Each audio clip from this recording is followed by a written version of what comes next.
भारत में इस समय जहां नीट यूजी परीक्षा में पेपर लीक और चीटिंग को लेकर बवाल अलग ही मचा हुआ है, जहां पे भारत घिर चुका है।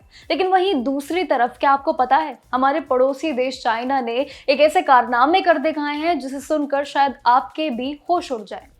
चाइना में हाल ही में एक अलग ही मिरेकल हुआ है। देखिए, दुनिया की सबसे बड़ी और सबसे मुश्किल एग्जामिनेशन को बिना किसी गलती के, बिना किसी रुकावट के और बिना किसी पेपर लीक के पूरा भी करवा लिया है। इस परीक्षा का नाम है गौकाओ, जिसमें इस साल करीब रिकॉर्ड देखें तो 1.3 करोड़ स्टूडेंट शामिल रहे हैं। बिल्कुल भी आम बात नहीं है।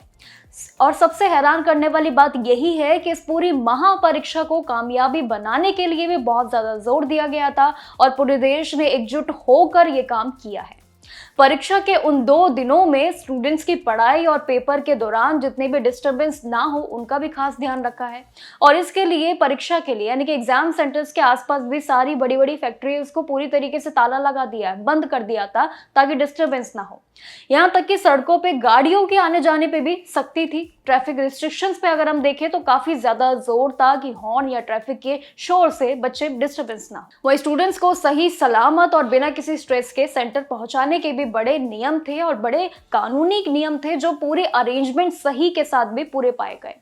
अब भारत में ये स्थित चाइनीज एम्बेसी के स्पोक्स पर्सन ने इसकी जानकारी दी। सोशल मीडिया एक्स प्लेटफॉर्म पे उन्होंने जानकारियां डिटेल्स के साथ शेयर की और जहां पे बधाइयां भी दी और ये बताया कि गौकाओ चाइनीज की एक ऐसे नेशनल कॉलेज एंट्रेंस एग्जामिनेशन में से एक मानी जाती है, जो बहुत बड़ी एग्जामिनेशन होती है। वहां की यूनिवर्सिटी में एडमिशन के लिए ये करवाई जाती परीक्षा बहुत ही बड़ी होती है।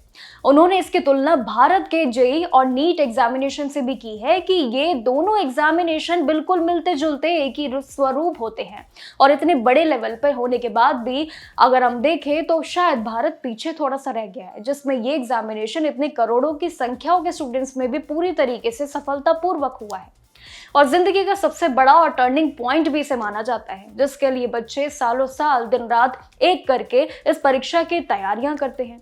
वहीं दूसरी तरफ देखें तो पिक्चर अलग है। वहीं दूसरी तरफ भारत में 3 मई को हुई नीट यूजी परीक्षा के लिए पेपर लीक के जितने भी मामले थे, उसको लेकर पैरामिलिट्री कमेटी की भी तरफ से ये इस पूरी बैठक बैठी गई है।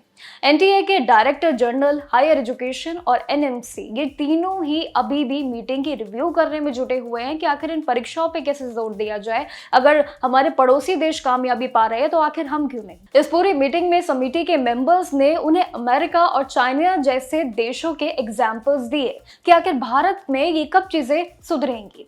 शिकायतें, चीटिंग के इतने बड़े एग्जामिनेशन के मामले होते जा रहे हैं जिसमें भारत पीछे होता जा रहा है। अब एनटीए के ऑफिसर्स को ये साफ निर्देश दिए गए हैं कि भारत को भी अब इस पूरे ग्लोबल स्टैंडर्ड्स को फॉलो करना चाहिए, बेस्ट टेक्निक्स को फॉलो करना चाहिए। जिस तरीके के अरेंजमेंट्स अगर हमारे पड़ोसी देश कर सकते हैं तो आखिर वो भारत क्यों नहीं कर सकता है। तो देखिए, ये एक बहुत बड़ी एग्जामिनेशन की बात है जिसको लेकर एक बार फिर से मैं आपके साथ जुड़ूंगी कि आखिर ये पूरे एग्जामिनेशन की खासियत क्या क्या है जो चाइनीज गवर्नमेंट बहुत इजीली कर पा रही है। लेकिन अभी के लिए हमें समझना बहुत इंपॉर्टेंट है कि हमारे जब भारत के जेईई और नीट पे जब सवाल आए तो आखिर हम क्यों पीछे रह जाते हैं। कमेंट सेक्शन में ये राय जरूर दीजिएगा कि आखिर हमारे पड़ोसी देश जब करोड़ों स्टूडेंट्स की ये पूरी प्रक्रिया को बहुत इजीली कर सकते हैं तो आखिर भारत क्यों नहीं। आखिर भारत को कौन कौन से वो टेक्निक को इस्तेमाल करना चाहिए जिसमें पेपर लीक और कई ऐसे मामले ये रुक जाए। कमेंट सेक्शन में राय जरूर दीजिएगा। बाकी जानकारियों के लिए देखते रहिएगा जागरण जोश।